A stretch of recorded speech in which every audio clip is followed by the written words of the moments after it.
We sought to understand how well accommodated students with religious dietary restrictions are on the American University campus. We looked specifically at two groups: students who keep the Jewish dietary restriction of kosher, and students who keep the Muslim dietary restriction of halal. To get an understanding of what these religious dietary restrictions are, we spoke to MSA Director Dr. Ahmad Adin Ahmed and Hillel Director Jason Beckendorf.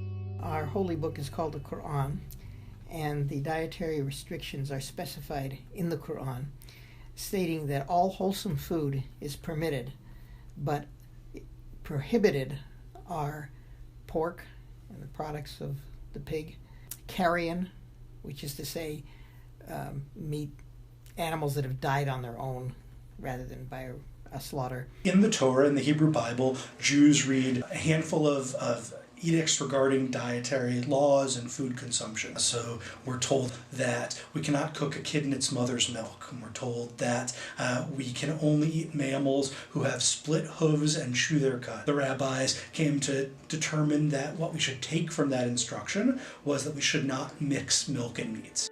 Almost a quarter of our student body are Jewish or Muslim. That equals about 2,000 students.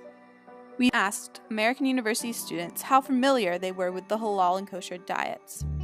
From our survey, we found that the majority of students did not feel they had adequate knowledge of these diets. This lack of knowledge equates to many misconceptions.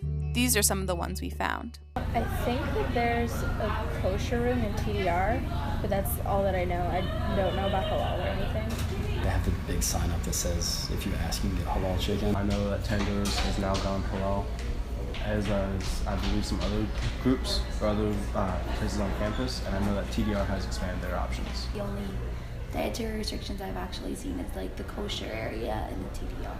But I don't have an extensive knowledge on if it is helpful or is it under like the restrictions that they actually do have. There are pre-prepared kosher meals available in the dining hall and kosher box sandwiches, salads, and wraps available in the convenience store. We explored these options but found that the halal chicken is rarely available in TDR. The kosher sandwiches at the pod are almost never there. Worry-free section where kosher meats are held is not strictly kosher, but also gluten-free and vegan. There has even been pork in this section, which directly conflicts with the kosher law. So far, the response of the university has been to make sure that there's a variety of food sources, and in particular, it was determined that the Elevation Burger provides halal meat. Some students had questioned that, and so recently they got certified. The Elevation Burger certificate expired in January 2017. The poster representing the certification hung for months in the tavern. This means that American University students were eating uncertified halal meat for over a year. It's always a work in progress, and I can't say that there's never any frustration, but I actually think that generally speaking, students have been pleased. But this may, in fact, not be the case. We asked kosher and halal students to rate how well American University accommodates dietary restrictions on a scale from 0 to 5, 0 being not well and 5 being very well. 77% of students said that there were little to no accommodations at American University, with 23% saying there were a decent amount. Overall, 0% said that there was an adequate amount of accommodations at AU. I came to AU in fall of 2016 as my freshman year, and I was keeping strict kosher, and I quickly discovered over the course of my freshman year that that was extremely difficult because strictly kosher food options on AU's campus were very difficult to obtain, and if you could obtain them, they were usually not very good. In the sense of what's halal and what's not halal. Always vegetarian, because that's the safest thing to eat.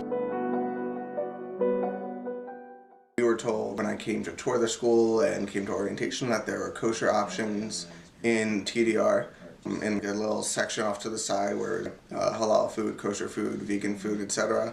And the entirety of my first semester, fall of 2016, The fridge that was supposed to be stocked with like reheatable kosher food was never once stocked. I have attempted to do kosher for Passover at AU while living on campus and while on a meal plan, which lasted 2 days. I walked into TDR, into their little kosher for Passover section that they set up, and they were closed for dinner. For Passover, the laws are much more specific, and because of that, it becomes much more difficult to find that kind of food. And so literally it meant that I had to give up that day. For the most part, I was stuck eating in TDR and having really only pizza and pasta as my consistently available non-meat covered, non-bacon wrapped food source. And that wound up not being very good for my health. I put on a lot of weight because of that. So I decided for this year, for my sophomore year, I would come back and I would do more kosher style. They're going to Subway and they're only eating the veggie patty. How many days are you going to eat veggie patty? You know, if you go to TDR and then you grab a salad, fine. But we also need to understand that if they were in a space where there was halal or there is halal food, this isn't their normal routine. They're not normally eating a salad. They're eating a salad because there's no food that they can eat. A lot of my friends who graduated last year who had a similar upbringing as me, you know, raised in a similar synagogue and a similar community, went on the same gap year program as I did.